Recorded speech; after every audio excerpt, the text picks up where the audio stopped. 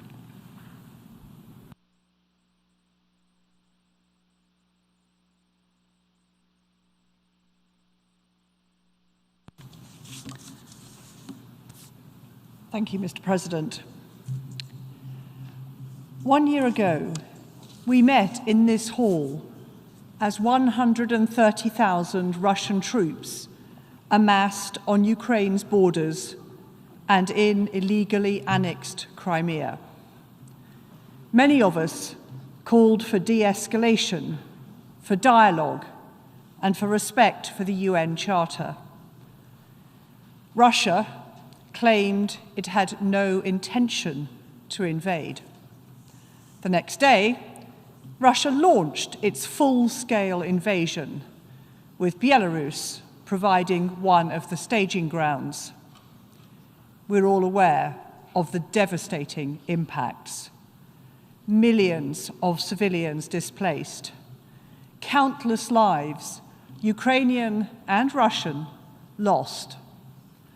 Hundreds of hospitals and thousands of schools destroyed. A generation of Ukrainian families scarred by abuses, trauma, and forced deportation. And across the world, increased food insecurity and energy prices affecting every country and really hurting those most in need. In response, the General Assembly has now met in this emergency special session 6 times in the past year. It has repeatedly called for Russia to end its invasion and withdraw from Ukraine. It has condemned Russia's illegal attempts to annex Ukrainian territory, and it has reaffirmed our respect for Ukraine's sovereignty and territorial integrity, and demanded respect for the UN Charter. Yet Russia continues. More indiscriminate attacks on Ukrainian cities and towns, and endless systematic strikes on Ukraine's water, electricity, and other infrastructure. A war on the Ukrainian people and their right to exist. Ukraine has resisted day in and day out for every one of the last 364 days, exercising its right of self-defense under the Charter. As Foreign Minister Kuleba said earlier, every country in this assembly would fight to survive in the same way. But beyond its survival, what Ukraine really wants, indeed, what we all want, what we have continually called for, is a just peace. Tomorrow, we will vote on a resolution. It is a resolution that underlines the need for a comprehensive, just, and lasting peace. A peace that guarantees Ukraine's sovereignty and territorial integrity and ends Russia's constant aggression. A vote in favour of the resolution is a vote for peace and for the UN Charter. We urge all of you to join us in voting yes.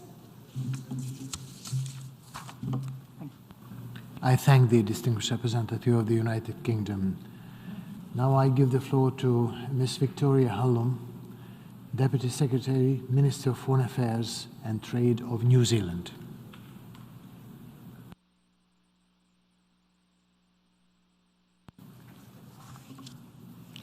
Thank you, Mr. President. Aotearoa New Zealand reiterates our unequivocal condemnation of the Russian Federation's blatant aggression against Ukraine. 1 year into this illegal and unprovoked conflict, the repercussions for global peace, security, and economic stability continue to reverberate around the world. Terrible loss of life, a humanitarian crisis, economic upheaval. Our resolve to stand against the Russian Federation's aggression is undiminished. Russia's actions are a direct attack on the principles that underpin global peace and security. The only way for Russia to rebuild its credibility as an international citizen is to end this war. We call again on the Russian Federation to commit to dialogue, to act in the interests of peace and in compliance of the United Nations Charter and the binding orders of the International Court of Justice. Russia has a duty to act consistently with its responsibilities as a permanent member of the United Nations Security Council. Aotearoa New Zealand strongly supports Ukraine's sovereignty and territorial integrity. Our position is reflected in our response. Aotearoa New Zealand has acted swiftly with unprecedented diplomatic, economic, and military support for Ukraine's self-defence. As members of the General Assembly, it is our responsibility to do all we can to avoid the deadly consequences of war. The principles at stake in Ukraine, namely respect for international law and the UN Charter's defence of sovereignty and territorial integrity, are of critical importance to Aotearoa New Zealand and for the peace and stability of small states. The passage of time does not lessen our opposition to the Russian Federation's act of aggression against Ukraine. We call on all states to maintain pressure on Russia to show that its actions are not without consequence. Aotearoa New Zealand is committed to ensuring there is legal accountability in Ukraine, including through the International Court of Justice and the International Criminal Court. Aotearoa New Zealand chooses peace. We do not support the cynical amendments proposed by Belarus. We are pleased to co-sponsor today's resolution, and we urge other states to add their support. We stand shoulder to shoulder with Ukraine. Thank you, Mr. President. I thank the Deputy Foreign Secretary of New Zealand. Now I give the floor to the distinguished representative of Turkey.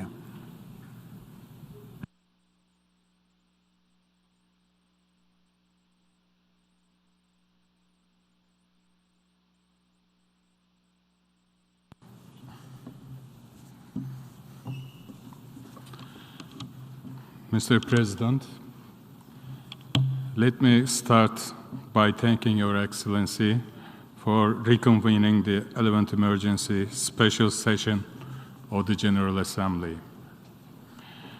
We have gathered at a somber moment. The very fact that the war in Ukraine enters its second year with little prospect of peace is disheartening. Yet, it is a timely opportunity to take stock and reaffirm fundamental principles that guide our policies. Since day one, Turkey has adopted a principled position in terms of rejecting the war in Ukraine and calling it unacceptable. We also tried to facilitate diplomacy at an early stage, both in Antalya and in Istanbul. We have manifested our position by co-sponsoring or voting in favor of all relevant UN General Assembly resolutions. Indeed, our position is a natural extension of our opposition to the illegal annexation of Crimea. 1 year on, Turkey's position remains unchanged. We fully support Ukraine's territorial integrity, independence, and sovereignty. We continue to stand firmly against this war and reject the annexation of the Ukrainian territories. We must ensure that the founding principles of the UN, enshrined in its charter, are upheld. Mr. President, the repercussions of the conflict are being felt far beyond Ukraine, with profound global implications. The material and human cost is mounting. The war has had a negative impact on surging energy prices, high cost of living, supply chain problems, and food insecurity.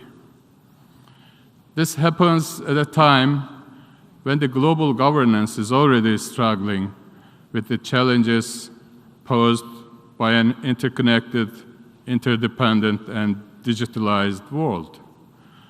Therefore, the trajectory of the conflict cannot be decided by the dynamics of the battleground only.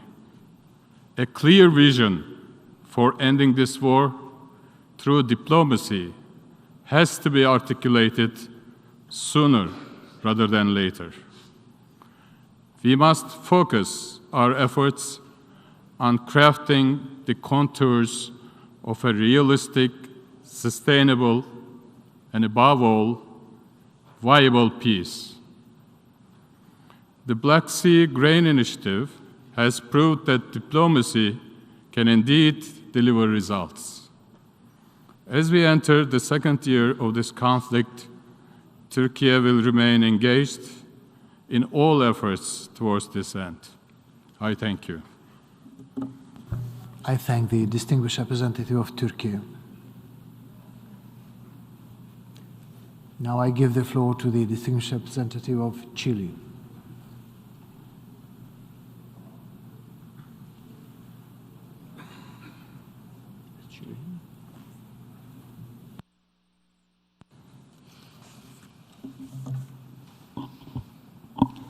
Señor Presidente, Mr. le President, agradezco por I reanudar thank you el for 11º resuming periodo the extraordinario de 11th sesiones de emergency emergencia special de esta session Asamblea of this General. General Assembly. Nosotros, los pueblos We, the de las peoples of Naciones the United Unidas, Nations, resueltos a determined preservar to a las save generaciones succeeding venideras del generations flagelo from de la the guerra. scourge of war.